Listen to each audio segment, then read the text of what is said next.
warahmatullahi wabarakatuh. Pagi anak-anak, semoga kita sehat semuanya.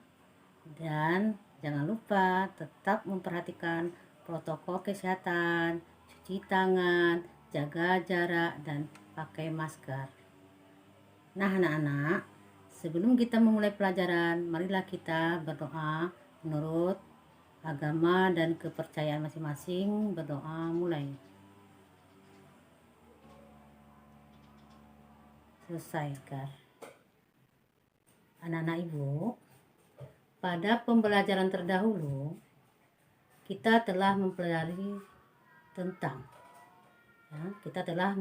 tentang pengertian dan bentuk-bentuk mobilitas sosial. Ibu tanya sama kamu, apa itu mobilitas sosial? Nggak ada yang menjawab. Tadi Ibu jelaskan. Mobilitas sosial adalah perpindahan posisi seseorang atau kelompok orang pada lapisan sosial. Maksudnya, seseorang mengalami perubahan kedudukan dari satu lapis ke lapisan lainnya yang lebih tinggi atau lebih rendah. Contoh, orang miskin menjadi kaya, itu adalah perpindahan ke atas atau dari satu lapis ke lapisan lainnya yang lebih tinggi. Kemudian orang kaya menjadi miskin, itu adalah perpindahan dari yang tingkat atas ke tingkat bawah, mengalami penurunan. Baiklah anak-anak, materi pembelajaran yang akan kita pelajari adalah tentang faktor-faktor pendorong dan penghambat mobilitas sosial. Adapun tujuan pembelajaran adalah mengetahui faktor-faktor pendorong dan penghambat mobilitas sosial. Anak-anak, dalam setiap masyarakat cenderung mengalami perubahan mobilitas sosial berbeda-beda. Ada yang cepat dan mudah mengalami mobilitas sosial, ada yang lambat dan sulit mengalami mobilitas sosial. Untuk itu, kita perlu mempelajari tentang faktor-faktor pendorong dan penghambat mobilitas sosial. Anak-anak, faktor-faktor pendorong mobilitas sosial antara lain adalah pertama adalah faktor struktural, kemudian faktor individu, faktor sosial, faktor ekonomi, faktor politik, dan faktor pendidikan. Kemudian, faktor-faktor penghambat mobilitas sosial adalah yang pertama itu kemiskinan, yang kedua diskriminasi, dan perbedaan jenis kelamin. Baiklah anak-anak ibu akan menerangkan tentang faktor struktural. Keterbukaan struktur di masyarakat bisa membawa seseorang atau kelompok orang ke tingkat yang lebih tinggi. Contoh, orang miskin bisa bercita-cita tinggi, dan untuk mencapai cita-citanya diperlukan kerja keras atau pemerintah menyediakan bantuan berupa beasiswa.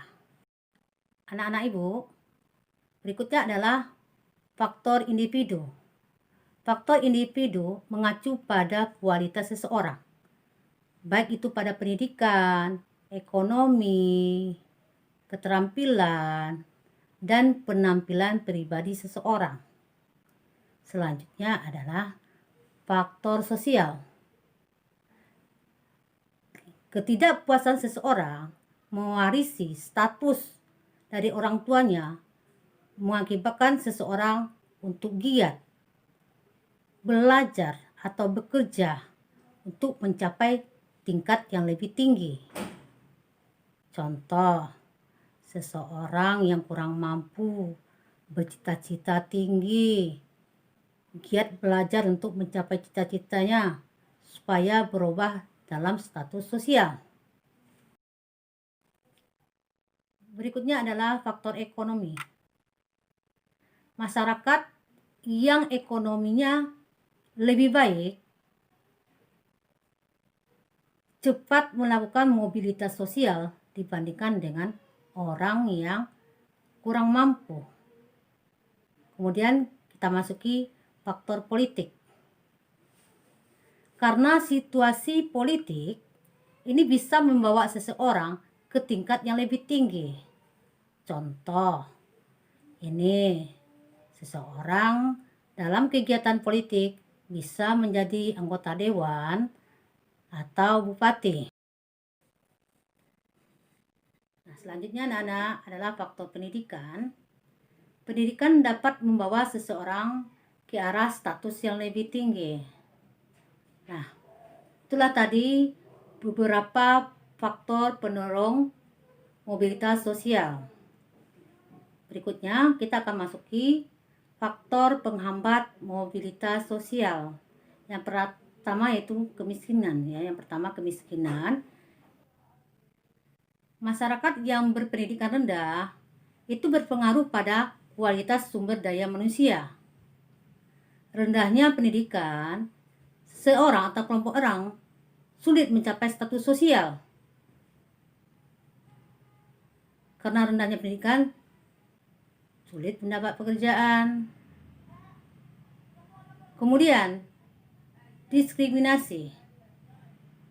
Diskriminasi adalah perbedaan perlakuan seseorang atau kelompok orang karena perbedaan ras, misalnya agama, suku, dan lain sebagainya. Ini bisa menghambat terjadinya mobilitas sosial. Kemudian berikutnya adalah perbedaan jenis kelamin. Laki-laki itu lebih mudah mencapai status sosial dibandingkan perempuan.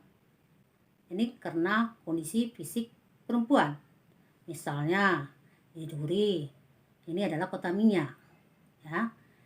Laki-laki lebih mudah misalnya melakukan pengoboran minyak dibandingkan perempuan. Anak-anak ibu, pembelajaran hari ini sudah selesai. Kamu kerjakan tugas.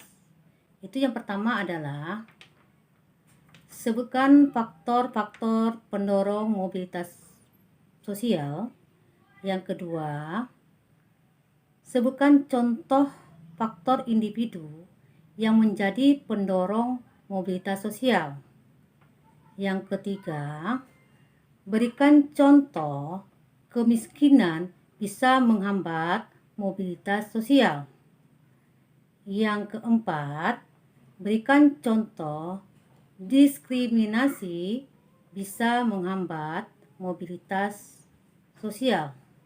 Kemudian soal yang kelima, kenapa zaman penjajahan bangsa Indonesia sulit mendapat pendidikan? Berikan alasanmu. Nah, selesailah pelajaran kita hari ini dan kita sudahi dengan Assalamualaikum warahmatullahi wabarakatuh.